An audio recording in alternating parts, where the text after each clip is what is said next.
Bien, entonces, el sistema respiratorio, anatómicamente, se va formando por la vía aérea superior y la vía aérea inferior. En la parte anatómica, nosotros vamos a formar la vía aérea superior, la vamos a formar desde la laringe hacia arriba, es decir, nariz, boca, lengua, coanas, ¿no? Y el istmo de las fauces. Todo esto va a llegar y en la laringe, que es donde están las cuerdas bucales, el aparato de fonación. Entonces, ahí hacia abajo comenzamos con la vía aérea inferior, ¿ya? Importante que ustedes sepan eso. En la vía superior tenemos mucosas, ¿no? Mucosas húmedas, entonces que van a humidificar. En la nariz tenemos cilios que van a permitir que se atrapen muchas de las partículas, ¿no? Y después de la laringe viene la tráquea y vienen ya los bronquios, ¿sí? Aquí más bien tenemos, de la tráquea hacia abajo, en los bronquios, tenemos un epitelio ciliado. ¿Qué quiere decir un epitelio ciliado? Que como en la nariz trata de atrapar las partículas, las impurezas, ¿no? Y la mucosa es húmeda, y entonces esto, al entrar el aire seco que respiramos, porque estamos respirando aire seco, no en todo sitio, y ahora nuestra humedad es alta, ¿no? Aquí en la ciudad. Entonces, pero igual el aire es más seco que nuestro organismo, entonces vamos evaporando, ¿no? Al entrar el aire seco, va evaporando esa humedad que tenemos y vamos eliminando vapor de agua. Entonces, ¿qué es lo que tiene estos epitelios? ¿Cuál es su función? Es calentar, limpiar, humedecer, ¿no es cierto? Y tenemos unas mucosidades también que van a proteger, que forman moco las células para proteger su mucosa. Ahora, bien, esta es una zona de conducción, le decimos. ¿Por qué? Porque aquí no estamos respirando. Lo que no hay respiración aún, no hay intercambio gaseoso. Estamos respirando, pero no hay intercambio gaseoso, ¿no? Solamente estamos usando toda esta zona que les refiero: boca, nariz, istmo de las fauces, laringe, tráquea, bronquios grandes. Solo lo estamos usando para que el aire ingrese a los pulmones, para que corra hacia los pulmones, para que vaya llegando hacia los pulmones. O sea, está conduciendo el aire para llegar ahí, ¿sí? Entonces, y más allá, cuando los bronquios van dividiéndose, vamos a encontrar una zona que se llama respiratoria, es decir, donde respire el pulmón. ¿Y dónde es ese cambio de la zona respiratoria? Bueno, como les decía, boca, nariz, la laringe, donde están las cuerdas bucales, la tráquea, los bronquios, todos son zonas de conducción, ¿no? Zonas de conducción, hasta que llegan los bronquiolos. Entonces, desde la tráquea, desde el bronquio principal, hasta que llegan los alveolos, desde el bronquio hasta los alveolos hay 23 divisiones, ya 23 divisiones. Entonces, nosotros no tenemos zona respiratoria, esta es zona de conducción hasta la división 17, los bronquiolos. Y de la división 17 hasta la 23 son bronquiolos terminales, ya respiratorios. En esa zona, 6 divisiones, las últimas, es la zona respiratoria. Recién ahí nosotros vamos a respirar. Toda esta zona se encarga de calentar, humidificar, limpiar, todo eso. Pero acá vamos a respirar nosotros recién, respiramos. Entonces, hasta la zona 17, y desde la zona 17 hacia abajo comienzan los bronquiolos respiratorios, los conductos alveolares, los sacos alveolares, ¿sí? Entonces, la tráquea es la zona 0, y los bronquios mayores, derecho e izquierdo, comienzan a ser la zona 1 y comienzan las divisiones, ¿no? Hasta los bronquiolos terminales en la zona 16. A partir de la zona 17 hacia la 23 es la zona respiratoria. Es decir, comenzamos a difundir oxígeno, a intercambiar oxígeno entre nuestras mucosas y nuestro torrente sanguíneo. Cuando llegan los alveolos son especie de moras, como ven ahí, son especie tenemos membranas, ¿no? Plegadas, y este plegamiento, estos septos que existen entre cada uno, dentro de los alveolos, va a aumentar la superficie alveolar. Hay algunas patologías en las cuales se rompen estos septos, se van rompiendo estos septos, y al romper se van haciendo una gran bolita de alveolo. y pierden la cantidad de superficie de intercambio. Estos septos, estas pequeñas repliegues que existen entre las zonas, entre la mucosa y los alveolos, nos aumentan la superficie de intercambio gaseoso, ¿ya? Cuando se rompen estas, entonces, en ese momento comenzamos a hacer alteraciones. Los alveolos tienen dos tipos de neumocitos, los neumocitos 1, los tipo 2, y tienen muchos macrófagos alveolares, que son los encargados de comerse a lo que llega a nuestros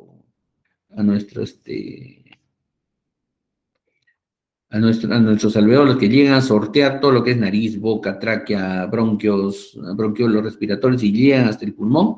Nuestros macrófagos, sobre todo los virus, bacterias, tratan de comérselos. Y si no se los tratan de comer, entonces, se los comen y son la señal, recuerdan cuando hemos hecho inmunidad, son la señal que trae todo el proceso inflamatorio. Y ahí se van ustedes a dar cuenta de todo lo que está pasando en este momento en el mundo actual, ¿no es cierto? Nuestro virus famoso llega hasta el pulmón, llega a nuestros macrófagos, toma los receptores ECA que están también en la superficie de los alveolos y comienzan a pasar hacia nuestro torrente sanguíneo y se van y se dispersan por todo nuestro organismo. Y cuando ya se muere el virus, nos deja toda la respuesta inflamatoria en progreso en nuestro organismo, ¿no? Entonces ahí tenemos un cambio, ¿no? Ahora antes pensábamos que los neumocitos tipo 1 solamente eran células de sostén, y los neumocitos tipo 2, las células tipo 2, eran las encargadas de generar la sustancia surfactante. La sustancia surfactante es un líquido, especie de líquido, sustancia tensoactiva, que tiene mucho contenido fosfolipídico.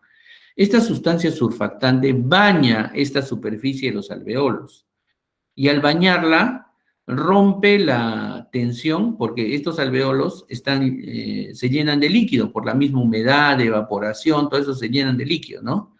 Entonces, si hay un proceso inflamatorio, los llena de líquido también.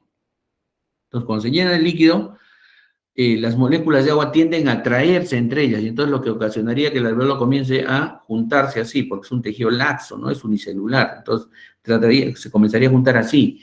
Pero la sustancia tensoactiva rompe esa tensión superficial que existe entre el agua y los alveolos. Por ejemplo, en las lluvias, en su libro les va el ejemplo de la gota de lluvia, ¿no? ¿Cómo caen las gotitas de lluvia? Bonitas caen las gotitas de lluvia, ¿no? Pero es porque la tensión superficial de las gotas de lluvia, entonces, se juntan y forman una gotita, se forma una gran molécula, una gran partícula. Entonces, eso pasaría en los alveolos, pero ¿por qué no pasa? Porque hay sustancia tensoactiva que rompe la tensión superficial, es un fosfolípido que rompe la tensión superficial de ese líquido y evita que el agua se junte en el alveolo y la dispersa, ¿no? Y la dispersa. Pero, por ejemplo, si es que hay una neumonía, entra una bacteria hasta nuestros pulmones, los macrófagos llaman a todo el sistema inflamatorio libera histamina, bradicinina, todo lo que hemos hablado, ¿no es cierto? Y entonces, ¿qué produce? Que haya líquido, y se llena de líquido el pulmón en la pulmonía, en la neumonía, ¿no? Y entonces no podemos respirar bien. Eso también pasa con nuestro famoso COVID, ¿no? Entonces, el alveolo, ya con su conformación así tal cual les estamos diciendo, está muy cerca de los capilares sanguíneos y se llama membrana alveolo capilar, que no debe tener más de 0.5 micrómetros de distancia. En el alveolo capilar, por la molécula oxígeno, tiene que salir del alveolo, ingresar al capilar y pegarse al glóbulo rojo, al eritrocito. Lo vamos a ver con paciencia cuando hagamos el capítulo respectivo, pero ese es en gran parte esto. Hay situaciones en las cuales, por ejemplo, como les decía, el alveolo se llena de líquido cuando hay un proceso inflamatorio, una neumonía, una pulmonía, un edema pulmonar, se llena de líquido el alveolo. Y entonces, la molécula de oxígeno que llega en la respiración no puede pasar porque está a más de 0,5 micras, porque está lleno de líquido esto. En otras ocasiones hay edema pulmonar, o sea, se llena de líquido el intersticio, o hay una fibrosis pulmonar, también aumenta esto y también el oxígeno no puede pasar. La persona también no puede respirar. Y en otras ocasiones hay la anemia que les decíamos hace un tiempo, ¿no? Hay poca hemoglobina, entonces así pase mucho oxígeno, se va a pegar poquito con hemoglobina y va a transportar poco oxígeno. Esa es la magia del alveolo, ¿ya? El alveolo es importantísimo. ¿Cuándo lo generamos? Lo generamos a partir de las 32 semanas, más o menos, de gestación, cuando estamos en etapa fetal. Menos de 32 semanas, ese niño va a nacer, 34 dicen algunos textos. Entonces, ese niño va a nacer, si nace antes de eso, entonces el niño va a nacer con pocas posibilidades de sobrevida porque su sustancia surfactante, su agente tensoactivo, ¿qué estamos respirando en la etapa fetal? Puro líquido amniótico, nuestros pulmoncitos están llenos de líquido. Cuando nacemos y gritamos, gritamos, todos los alveolos se abren y la sustancia tensoactiva se encarga de que ya no vuelvan a juntarse los alveolos. Pero si nacemos muy prematuros, se vuelven a juntar los alveolos. Se vuelven a juntar porque no hay sustancia tensoactiva. Entonces, el líquido está ahí, se vuelve a juntar y se colapsa. Muchos niños prematuros pasan por esto. Ahora hay sustancia tensoactiva inhalador para estos chiquitos, pero es una ventaja que le estamos dando ahora a esta situación. ¿Ya? Entonces, la cavidad torácica está cubierta en la parte anatómica ya, seguimos en la parte anatómica todavía. La cavidad torácica pues cubre al pulmón derecho y al pulmón izquierdo, ¿no? El pulmón derecho 3 lóbulos, el pulmón izquierdo 2 lóbulos, en el medio hay el mediastino, ¿no? El mediastino,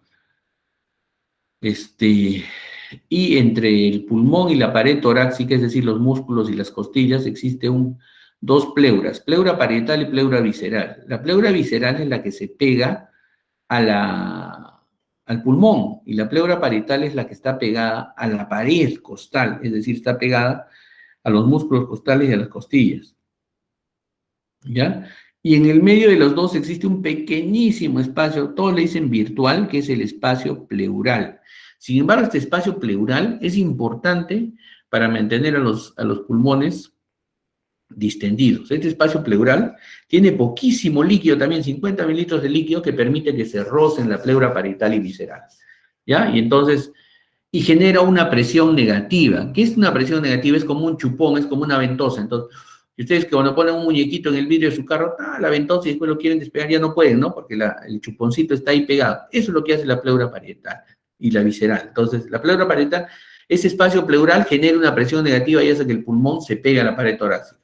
Y cuando expiramos, botamos el aire, ¿quiere regresar? Regresa un poquito y otra vez hay más presión negativa. Presión positiva, presión negativa. Entonces, así se mueve el pulmón por la integridad de la pleura, ¿ya? Pero entonces el pulmón tiene que regresar y volver a regresar, volver a su sitio, sí. Esto se debe gracias a que los tejidos del pulmón tienen una propiedad que se llama elasticidad. Esta elasticidad hace que el pulmón se expande y regrese, se expande y regrese, se expande y regrese, ¿ya? Y el aire es una mezcla de los gases que dice que esta mezcla de gas que llega al pulmón, que hace expandir nuestro pulmón, cuando llega, genera una presión.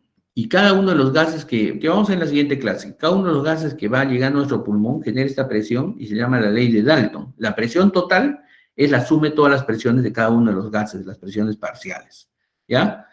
Y la ley de Boyle, que también tenemos que ver que cuando entra a nuestro pulmón el gas, entonces, a menos espacio hay más presión, y a más espacio hay menos presión. Es decir, cuando entra a los alvéolos hay más presión, pero cuando está en los bronquios más grandes, hay menos presión. ¿Ya? Eso es importante, esos dos términos, ley de Dalton y ley de Boyle, son importantes para el manejo del gas. La ley de Dalton, les reitero, ¿no es cierto? Esta mezcla de gases que respiramos genera una presión dentro del pulmón. Y esta presión es, entre los alvéolos, sobre todo esta presión es la suma de las presiones parciales. Esa es la ley de Dalton. Tenemos dos gases, por ejemplo, ahí, sumamos los dos gases y la presión va a aumentar. Es la suma de los dos. Y la ley de Boyle nos quiere decir que a menor espacio hay más presión y a mayor espacio hay menos presión del mismo gas, ¿no? Lo mismo. Entonces, la ventilación pulmonar es el movimiento que mueve el aire desde el exterior hasta los pulmones, ¿sí? Hasta los pulmones. En la ventilación pulmonar entra el aire en cada inspiración, ¿no? Y tiene que ver con la cantidad de aire que entra en esa inspiración y la frecuencia respiratoria. Es decir, si yo respiro 20 veces al minuto y en cada vez que respiro 300 mililitros, yo voy a respirar 600 mililitros. Hay otra persona que en cada respiración inspira 500 mililitros y respira 12 veces. Va a respirar 600 mililitros. Inspirando menos, ¿no? Inspirando más gas y en frecuencia respiratoria menos. ¿Qué quiere decir esto? Que hay personas que se entrenan, como nuestros deportistas, se entrenan y respiran lo mismo que nosotros, pero en menos frecuencia respiratoria. Nosotros estamos, y ellos están, ¿no? Entonces, esa es la diferencia en la ventilación pulmonar, que es la cantidad de aire que entra en cada minuto, ¿sí? Que mueven los pulmones, pero tiene que ver con la frecuencia respiratoria y tiene que ver con la cantidad de volumen que ingresa. La inspiración, el ingreso del aire. La expiración, la salida del aire. Todo se da en base a la integridad anatómica de las pleuras, ¿no es cierto?, que genera una presión negativa, y la propiedad elástica, la elasticidad de nuestros tejidos pulmonares. Cuando nosotros inspiramos, que es más activo, digamos, inspiramos, el diafragma se contrae y baja, y entonces nos aumenta el diámetro longitudinal de los pulmones. Las costillas, debido a los intercostales externos, se hacen más planas, entonces aumentan nuestro diámetro antero-posterior, y todo eso aumenta nuestra capacidad ventilatoria, ¿sí? A veces usamos el esternocleidomastoideo, escalenos, cuando no podemos respirar, son músculos accesorios que nos da miedo cuando lo están usando, porque eso quiere decir que el paciente está en una insuficiencia respiratoria, no respira bien. Los músculos expiratorios son, en cambio, los músculos del abdomen. El diafragma se relaja y todos los músculos abdominales suben las vísceras abdominales y entonces disminuye la longitud de los pulmones. Y también los intercostales internos en la parte respiratoria regresan a su posición original, las costillas oblicuas. Y entonces con esto volvemos a nuestro volumen normal. Entonces, pero en ese cuento de la inspiración y la expiración, ¿cuánto de aire ingresa? Nuevamente lo mismo, para que ustedes sepan. Les reitero, inspiración, se contrae el diafragma, cae el diafragma y aumenta la longitud de los pulmones, se contraen los músculos intercostales externos, las hace más planas las costillas y aumenta el diámetro anteroposterior. En la expiración, lo contrario, se relaja el diafragma, sube por la contracción de los músculos abdominales, sube, y los intercostales internos se contraen y entonces regresan a su posición original las costillas. Entonces, en ese cuento nosotros tenemos un ingreso más o menos de unos 500 mililitros, más o menos en teoría. Inspiración, expiración. En inspiración, el músculo diafragma está contraído y aumenta la longitud de los pulmones, el volumen torácico aumenta. En la expiración, cuando sale el aire, el diafragma se relaja y el volumen torácico disminuye. ¿Sí? La inspiración es un movimiento más activo, la expiración es un movimiento más pasivo. Ahora, si vamos a hablar de presiones que están alrededor nuestro, cuando nosotros inspiramos, la presión, cuando estamos tranquilos, respirando tranquilos, sin respirar, estamos en este momento, dejen de respirar, su presión alveolar es igual que la presión del aire de afuera, la presión atmosférica. Estamos hablando, miren, hay una presión atmosférica, porque la siguiente clase tiene mucho que ver con esto, una presión atmosférica fuera de nosotros que genera 760 milímetros de mercurio, y hay una presión interna en nuestros alveolos. Ahora bien, esta presión alveolar se vuelve menor que la presión atmosférica cuando entra el aire, es decir, tiene que ganarle la presión que está acá a la presión alveolar para que ingrese aire. Nuestro diafragma, ¿por qué disminuye la presión alveolar? Porque nuestro diafragma se contrae y al contraerse cae. Los intercostales externos abren las costillas, las ponen más planas, entonces longitud y anchura. ¿Qué hemos dicho de la ley de Henry? La ley de Boyle, perdón, ¿qué hemos dicho? La ley de Boyle, que hemos dicho que a más espacio, menos presión. Entonces, cuando crece el pulmón, hay menos presión, y entonces la presión atmosférica ingresa aire a nuestros pulmoncitos. ¿Sí? Y cuando hay una presión y cuando expiramos se contrae el pulmón, se relaja el diafragma y lo eleva el pulmón. Los intercostales internos en la expiración hacen caer nuevamente, entonces se vuelve a disminuir antero-posterior. Le hacemos una presión y una contracción, la parte elástica del pulmón se retrae, y entonces le hacemos una presión mayor, y entonces le ganamos a la presión atmosférica y sale el aire. Entonces, ese es el truco, jóvenes. Disminuye y aumenta la presión alveolar en relación a la presión atmosférica. Y todo, absolutamente todo, tiene que ver con la integridad de las pleuras, porque las pleuras son las que jalan y regresan, aprovechando la condición elástica de los pulmones. Entonces, la integridad de la pleura es esencial, ¿ya? El espacio interpleural genera la presión negativa para jalar con una presión de menos 5 centímetros de agua, es decir, es presión negativa, menos 5 centímetros de agua, jala el pulmón, ¿ya? Lo jala. Pero si nosotros perdemos esa presión negativa, entonces el pulmón se va a regresar todito. ¿Cuándo perdemos esa presión negativa? Cuando se rompe la pleura. ¿Cuándo se rompe la pleura? En infinidad de ocasiones. ¿Qué es lo que ocasiona que se rompa la pleura? Ocasiona un agujero por el que va a entrar el aire, de acá afuera ingresa. Y al ingresar el aire, va a colapsar el pulmón, porque el pulmón es elástico, pero necesita presión negativa para estirarse. Entonces, por ejemplo, esto nos pasa cada rato a nosotros. Le pone un cuchillo al paciente en el espacio intercostal, le hace un agujero y ahí ingresa aire. Y al ingresar aire lo colapsa el pulmón. Ya, es importante que ustedes recuerden eso. Entonces, cuando nosotros vamos a inspirar, la presión negativa de la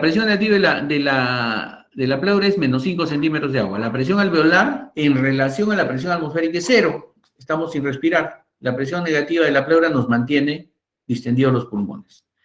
Cuando yo tengo una inspiración, quiere decir, se contrae el diafragma, baja el diafragma, los intercostales externos levantan las costillas, entonces el pulmón se expande. Entonces, al expandirse, ¿qué quiere decir? Que la pleura va a jalarlo con más fuerza, porque estamos estirando el pulmón, lo va a jalar con más fuerza. Se hace más negativo, se hace menos 8 centímetros de agua, es decir, una diferencia de 3, ¿no? Entre menos 5 y menos 8 hay una diferencia de 3. La pleura hace con una diferencia de menos 8 centímetros de agua. Estos menos 8 centímetros de agua han distendido a los alveolos, y siguiendo la ley de Boyle, cuando hay más espacio y menos presión, entonces en el alveolo hay menos 3 centímetros de agua. En la boca sigue siendo 0, ya hay menos 1 porque ya creció. Entonces, siempre hay una presión mayor en la boca que en el alveolo. Entonces, ingresa el aire, ¿ya? Ingresa el aire. Con todo este cuento, bueno, la boca es menos 1. Igual hay una presión diferencial, ¿no? Entonces, ingresa el aire normal de los alveolos. Cuando acaba mi proceso inspiratorio y comienza mi proceso expiratorio, el diafragma se relaja y regresa a su posición original, lo hace más chiquito el pulmón, y los intercostales internos hacen caer las costillas, lo hacen más delgado el pulmón. Entonces, esto hace que aumente la presión del alveolo, porque está haciendo más chiquito. Entonces, sube a más 3 la presión del alveolo.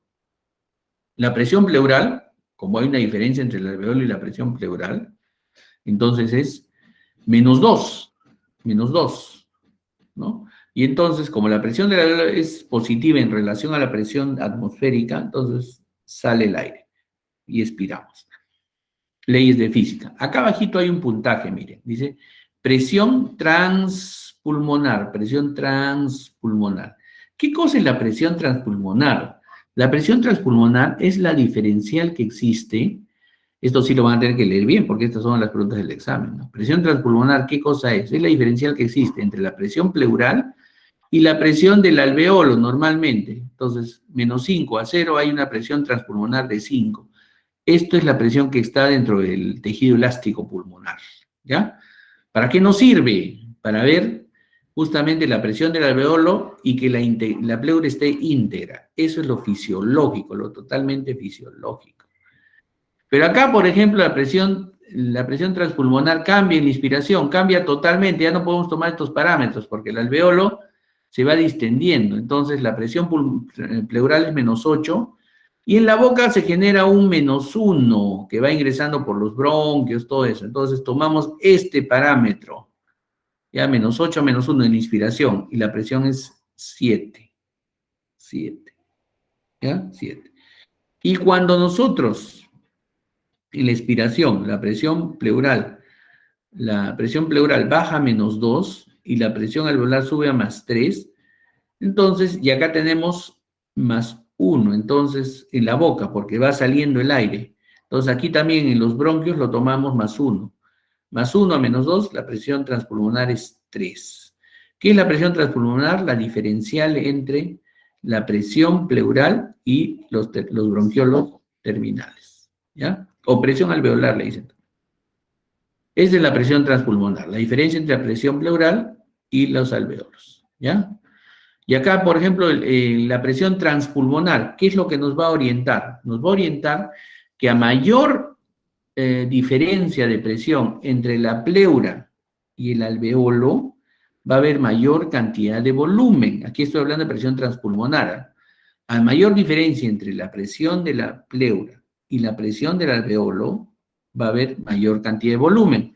Y regreso para que lo vean acá, ¿no es cierto? Que es justamente es el concepto de inspiración. Cuando hay más diferencia, o sea, hay mayor la presión transpulmonar, lo que sucede es de que va a haber una mayor cantidad de volumen de aire que ingrese a los pulmones, como este gráfico. Entonces, vamos a definir algunas cosas ya ahora sí rápidamente. Volumen corriente es la ventilación, lo que ingresa en cada respiración, que es más o menos 500 mililitros. No es igual en todos. 500 mililitros es un concepto teórico, ¿ya? Teórico, que lo dicen los textos y todo. Yo no respiro 500 mililitros, ¿ya? Yo respiro a veces 450, 480 mililitros. Una persona chiquita, bajita, no va a respirar 500 mililitros, respira 400, 350 mililitros. Pero este es para un varón de 70 kilos, ¿ya? Con índice de masa corporal correcto, 0.5 litros. 70 kilos, 1.70 de peso, de talla.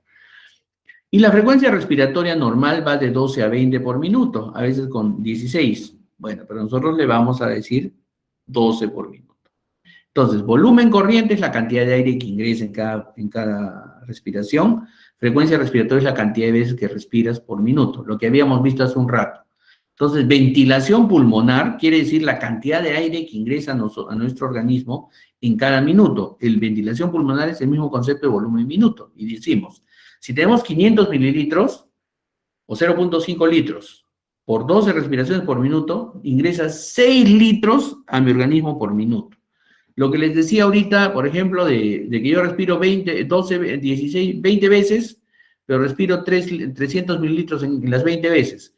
Respiro 6 litros. Pero viene alguien que respira 500 mililitros y respira 12 veces, 6 litros por minuto. Entonces, esta es la respiración de un deportista. La otra es una respiración de cualquiera de nosotros.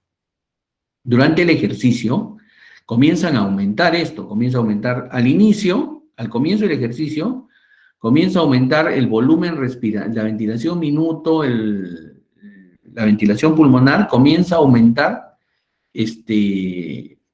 porque respiramos más, comienza a aumentar el volumen, ¿no? Y la frecuencia respiratoria se mantiene. Pero cuando ya hacemos un ejercicio más intenso, la frecuencia respiratoria aumenta y el volumen disminuye. Pero tratando de mantener, si se dan cuenta las variables, tratando de mantener la cantidad del volumen minuto que respiramos normalmente. Entonces, vamos entonces a entender que hay un concepto que se llama distensibilidad pulmonar o complianza pulmonar, que quiere decir, es la cantidad de aire que va a ingresar a la capacidad de distenderse en nuestros pulmones, de llevar aire a nuestros pulmones, y que tiene que ver con dos cosas, con la elasticidad y tiene que ver con la tensión superficial de los alveolos, es decir, tiene que ver con que el pulmón puede expandirse y regresar a sus sitios, ¿no? Esta es la distensibilidad o compliance, y tiene que ver con que la tensión superficial en los alveolos no vaya a colapsar los alveolos, no los colapse, ¿Ya? Entonces, esta es la sustancia, las células tipo 2, los neumocitos tipo 2, producen la sustancia surfactante. Entonces, acá vamos a tener dos tipos de resistencias al pulmón para el ingreso del aire. Las resistencias elásticas, que también se llaman estáticas, ¿ya? Que tiene que ver con la elasticidad y la tensión superficial, lo que acabamos de ver, ¿no es cierto? La elasticidad tiene su resistencia. ¿Por qué? Porque tenemos a la pleura que nos jala, nos regresa, nos jala, nos regresa. Y la tensión superficial que evita que se colapsen los alvéolos. Esas son resistencias elásticas, resistencias estáticas, les decimos, que están en su libro. Y las resistencias aéreas o dinámicas son las que tienen que ver con la vía aérea. ¿Por qué? Porque a veces se cierran los bronquios, la tráquea, todo eso se cierran, es la parte de más arriba, se cierran y no podemos respirar adecuadamente. No entra el aire. Entonces, la ventilación pulmonar, ya hemos visto, frecuencia respiratoria por volumen minuto, por volumen minuto que nosotros, por ventilación pulmonar, ¿no es cierto? Por volumen minuto. Entonces sale 500 por 12, 600 de la ventilación pulmonar. Ventilación pulmonar. Pero la ventilación alveolar es el aire que llega hasta los alveolos para hacer el intercambio. Diferente a ventilación pulmonar, es ventilación alveolar. La ventilación alveolar se da en los bronquiolos respiratorios a partir de la división 17 hasta la 23. ¿Ya? Ahí se da la ventilación alveolar. Entonces, ¿qué le cambia? Bueno, la ventilación alveolar va a llegar el aire hasta los alveolos, ¿no? Pero no va a llegar todo el aire.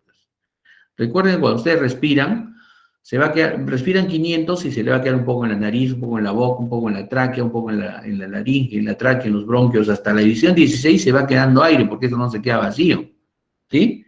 Y entonces se ha calculado que más o menos desde la boca hasta la división 16 hay 150 mililitros. Entonces, al alveolo o a la zona respiratoria solo llegan 350 mililitros para intercambio respiratorio. ¿Sí? Entonces, cuando llega a la división 16, en la 17 no va a haber al toque intercambio respiratorio, sino lo que pasa es que van difundiéndose las moléculas de oxígeno a través de las paredes para llegar a los capilares que hay por ahí, ¿no? Y las moléculas de aire con oxígeno van chocando y van ganando energía cinética. Y eso va haciendo que avancen hasta los alveolos y difundan hacia el capilar. Sin embargo, desde la división 0, que es la tráquea, hasta la división 16, que son los bronquiolos, como no hay difusión de gases, se les conoce como espacio muerto. Es un espacio muerto anatómico, porque no ingresa, no hay intercambio gaseoso, ¿ya?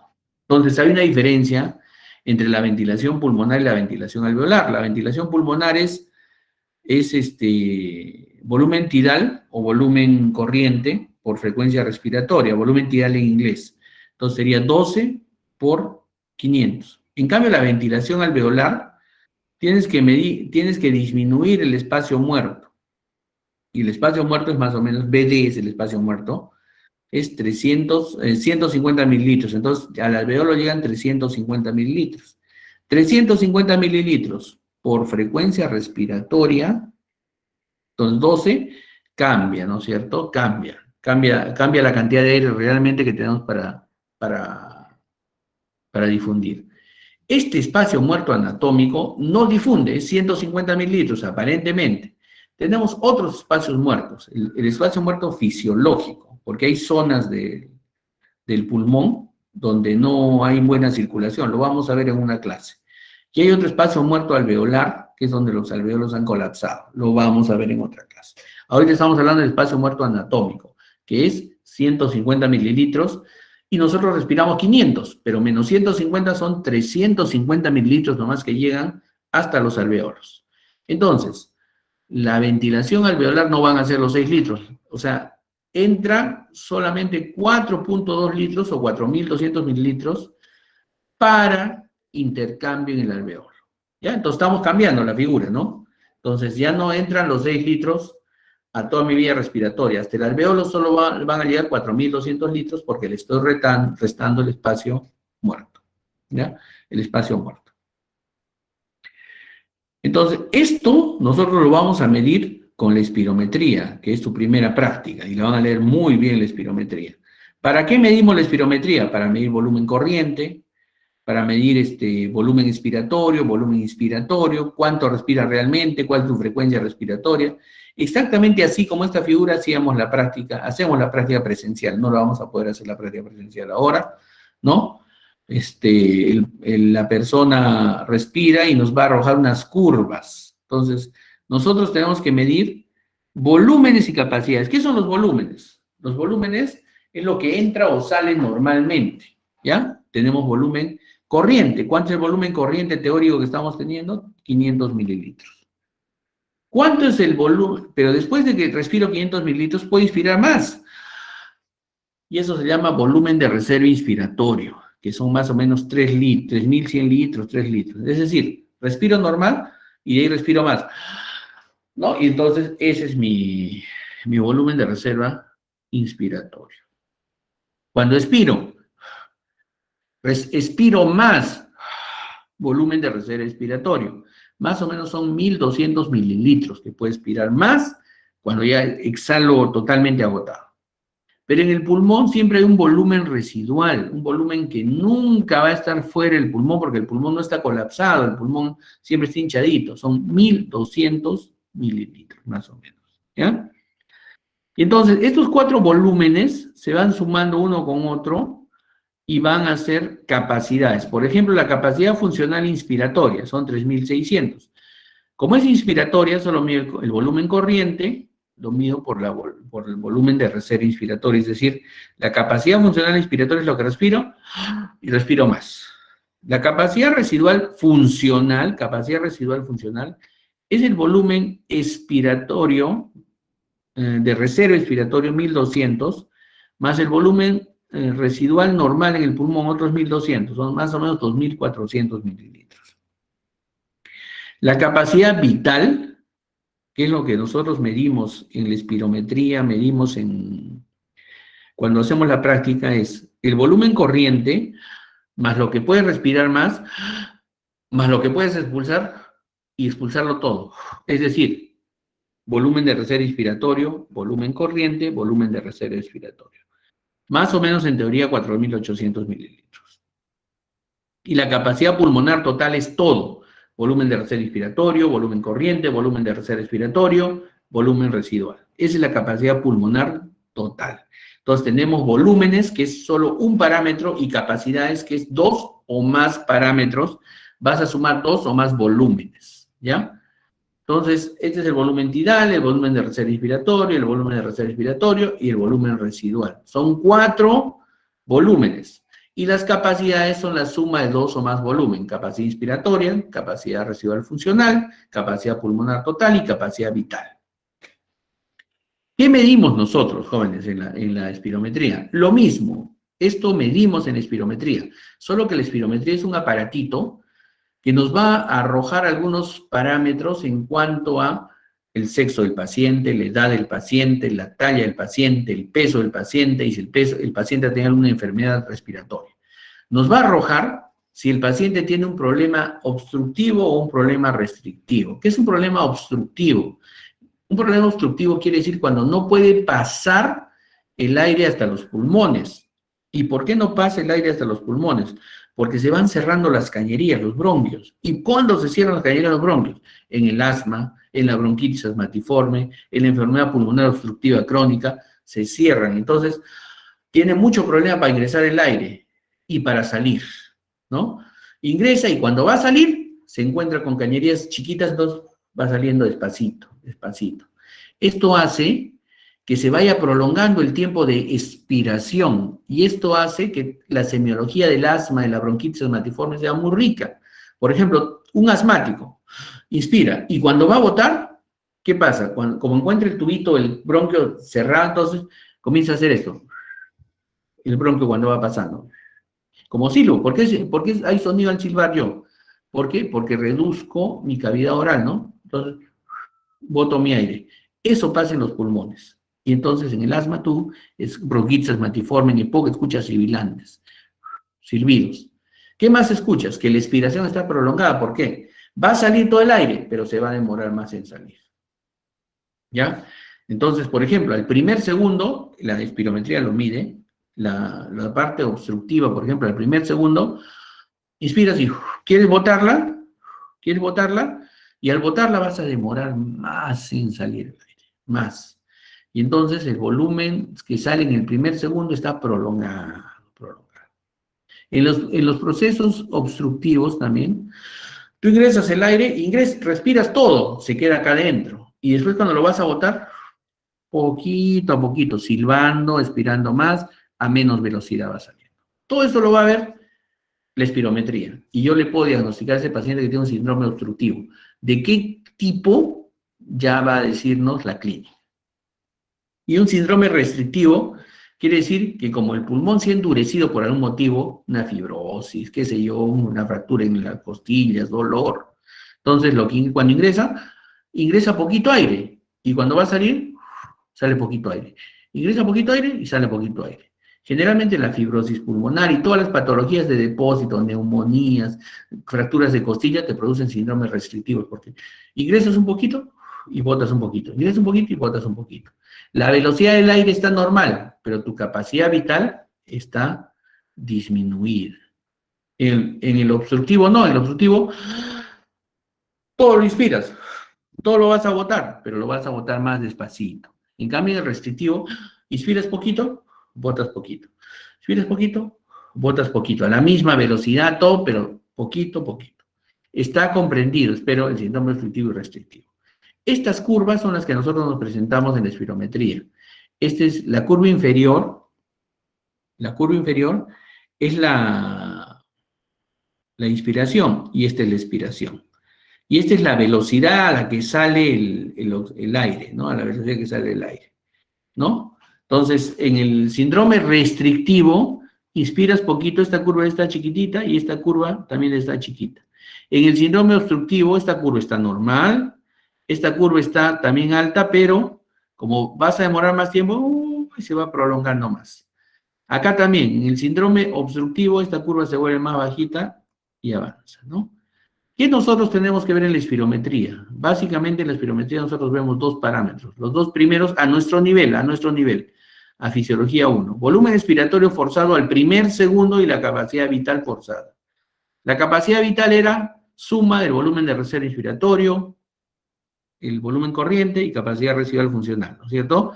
Que es más o menos ¿cuánto era? Era más o menos 4.800, ¿no? Entonces, en la espirometría, como yo les cargo todos los datos, acá hay un dato que por la talla, edad, sexo, peso, nos va a dar el predicho, o sea, cuánto predictivo, cuánto debería tener esa persona de volumen y cuánto alcance, el actualizado, cuánto alcanza y eso cuánto de porcentaje es.